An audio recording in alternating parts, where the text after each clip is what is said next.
এক ধরনের পেশি শক্তির রাজনীতি আমরা দেখতে পেয়েছি এবং এক ধরনের দাসত্বের রাজনীতি আমরা দেখতে পেয়েছি। ছাত্র রাজনীতি হবে মেধার ভিত্তিতে। আমরা এমন একটি ছাত্র রাজনীতি বিনির্মাণ করতে চাই যেখানে ছাত্র রাজনীতি হবে মার্কেট প্লেস অফ আইডিয়া। নতুন বাংলাদেশে আমাদের সবার স্বপ্ন হচ্ছে আমরা এমন একটা বাংলাদেশ বিনির্মাণ করতে চাই যেখানে কোনো ধরনের বৈষম্য থাকবে না, যেখানে কোনো ধরনের শোষণ থাকবে না, যেখানে কোনো ধরনের নিপীড়ন থাকবে না, যেখানে প্রত্যেকের অধিকার ফিরে পাবে, সবার মত প্রকাশের স্বাধীনতা পাবে, যেখানে কেউ দাস থাকবে না। আমরা দেখতে পেয়েছি বিশেষ করে ক্যাম্পাসগুলোতে বিগত সময়ে যে ছাত্র রাজনীতি দেখতে পেয়েছি, এক ধরনের পেশি শক্তির রাজনীতি আমরা দেখতে পেয়েছি এবং এক ধরনের দাসত্বের রাজনীতি আমরা দেখতে পেয়েছি। শিক্ষার্থীদেরকে দাসের মতো করে ব্যবহার করা হয়েছে। গণরুম, গ্যাসরুম কালচার, চাঁদাবাজি, টেন্ডারবাজি থেকে শুরু করে এমন কোনো বিষয় ছিল না যে নেগেটিভ কাজগুলো ওই সময়ে নিষিদ্ধ ঘোষিত সংগঠন ছাত্রলীগ করে নাই। এই 24 পরবর্তী 25-এ এসে আমরা বলছি ইসলাম ছাত্র শিবির আমরা এমন একটি ছাত্র রাজনীতি বিনির্মাণ করতে চাই যেখানে ছাত্র রাজনীতি হবে মার্কেট প্লেস অফ আইডিয়া, যেখানে আমরা আমাদের প্রত্যেকের আইডিয়াগুলো নিয়ে আমরা শিক্ষার্থীদের কাছে যাব।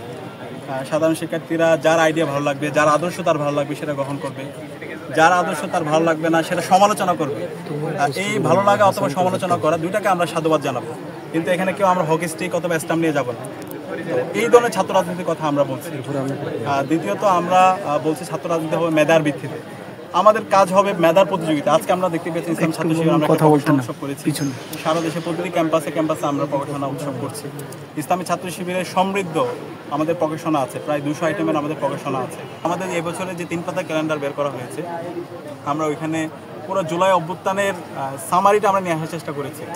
আমি আপনাদেরকে অনুরোধ করব, চাঁদপুরের সর্বস্তরের মানুষদেরকে, আপনারা এবং বিশেষ করে শিক্ষার্থীদেরকে এবং সুশীল সমাজের যারা প্রতিনিধি আছে, যে আমার সঙ্গে সাংবাদিকরা আছে, আমাদের এই অভ্যুত্থান আন্দোলন সাংবাদিকদের হিউজ কন্ট্রিবিউশন ছিল, শিক্ষকদের কন্ট্রিবিউশন ছিল, তারপর হচ্ছে এখানে শ্রমিকদের কন্ট্রিবিউশন ছিল, সমন্বয়কদের কন্ট্রিবিউশন ছিল, সোশ্যাল মিডিয়া ইনফ্লুয়েন্সার যারা আছে তাদের কন্ট্রিবিউশন ছিল, যারা রেমিটেন্স যোদ্ধা আছে তাদের কন্ট্রিবিউশন ছিল।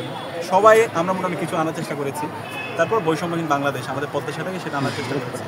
আপনারা আপনাদের একটা লিখেন, হিস্ট্রিগুলো লিখেন, কারণ এটা যদি আমি যদি না লিখি তাহলে কী হবে, একটা মিথ্যার গান উচিত হবে। ঠিক আছে, যারা আছে যারা তো খুব সুন্দরভাবে, খুব মানে আলংকারিকভাবে মিথ্যাকে লিখতে পারে, আমাদের এই কাজটা